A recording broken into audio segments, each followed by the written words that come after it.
नमस्कार, active news Mahak में आपका स्वागत है। मैं हूं आपके साथ आरूही। देखते हैं आज की नई ताजा खबरों में क्या है आपके लिए। महाराष्ट्रात आता देशी गायींची ओळख राज्यमाता गोमाता अशी असेल। भारतीय संस्कृती जपणाऱ्या देवाभाऊंच्या महायुती सरकारने हा मोलाचा निर्णय घेतला आहे। या संबंधीचा शासकीय अध्यादेश नुकताच जारी करण्यात आला आहे।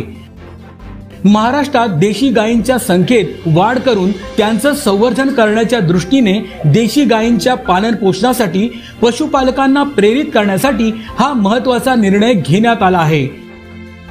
राज्यात देशी गायींच्या संवर्धनासाठी प्रति गाय प्रतिदिन 50 रुपये अनुदान देण्यात येईल।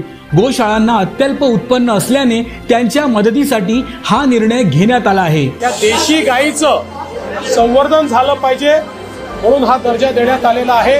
आणि एवढंच नाही तर ज्या ठिकाणी पांजरपोळा आहे, ज्या ठिकाणी व्यवस्था आहे, अशा ठिकाणी देशी गायीच्या चाऱ्याकरता मदत करण्याचा निर्णय देखील राज्य सरकारने घेतलेला आहे। या योजनेची अंमलबजावणी ऑनलाईन पद्धतीने केली जाणार आहे। यासाठी राज्यातील प्रत्येक जिल्ह्यात गोशाळा पडताळणी समिती असेल।